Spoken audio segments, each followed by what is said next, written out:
Somehow I feel like we're preaching to the choir here.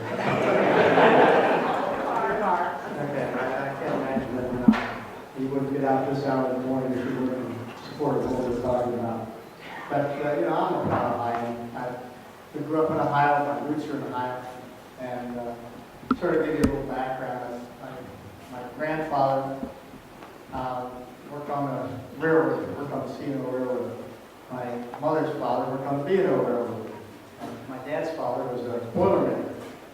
And he had three boys. He brought the three boys down to where he worked, about 135, 40 degrees, sitting there in the boilers. And he put the boys in there and he said, boys, he says, I want to bring you down here to show you what I never want you to have to do. So they all got the message. My dad was a pharmacist, the younger brother was a pharmacist, the older brother became a dentist. They all ended up my dad's younger brother, he was a pharmacist. They had a couple of drugstores in Columbus, and they lived the American dream, as has Romney lived the American dream. But the thing is that you know, we had the ability to be able to start our own business, do our own thing. My father, I was going to go to school to be a pharmacist. Followed my dad. After about 3 years of pre-pharmacy, he looked at me and he said, "Why are you doing this?" He said, "Why don't you use your talent to go do something that you know, you can't really use your golf behind a counter." And so I switched colleges out of Ohio State and ended up obviously playing golf and started my own business. And, you know, we've had over 40 years. I've had my own small business, as you might say. Grown, we worked at it. I had upwards at one time 700 or 800 employees. That's a long time ago. Basically, that's when we were actually manufacturing golf carts. Just a documented business instead.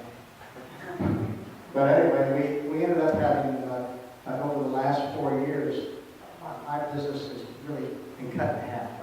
I had less than half the employees that I had before.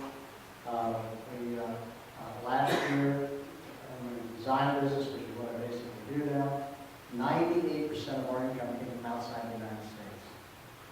And it just sort of made me feel really sick. I had to let people go that worked for me for 20, 25 years. And not only just, you know, people that work for me, but people who become great friends over time, part of our extended family. So, you know, when Mitt gave me a call and asked me to help, I thought back to about 26 years ago, I guess it was. Could have been 6, it could be an odd year. Yeah, it is an odd year. Huh? 76. Huh? 36. Gee, that's how we had to get a little 4 somewhere. 36 years ago, Gerald Ford, who I played a lot of golf with, who was a great man, he was a wonderful friend, and he called me and said, "Jack, I need some help. I need some help in Ohio." And I said, "Mr. President," I said, "you know, I've never gotten involved in politics. I want to stay out of politics." And so I turned him down. We still continue to be great friends. We played a lot of golf together. I'm honored to be able to pallbearer at his funeral.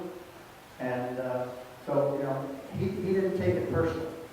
But what I did take personally was he lost Ohio. That's where he asked me to help. He lost Ohio by less than 5,000 votes. Had he won Ohio, he would have been President of the United States. So I took that as something I didn't want to have happen again.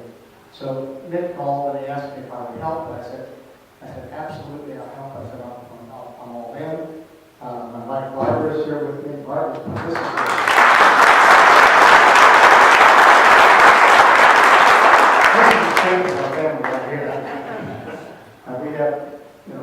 We have 5 children, we have 22 grandkids, and you know that's what we're really concerned about here.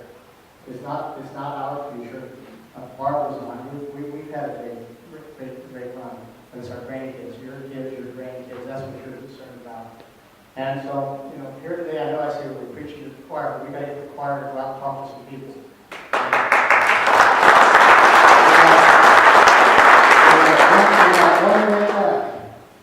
And, you know, the whole idea is that we want you to reach across. The gentleman, I'm sure his intentions are good, because in the White House now has not reached across any of us.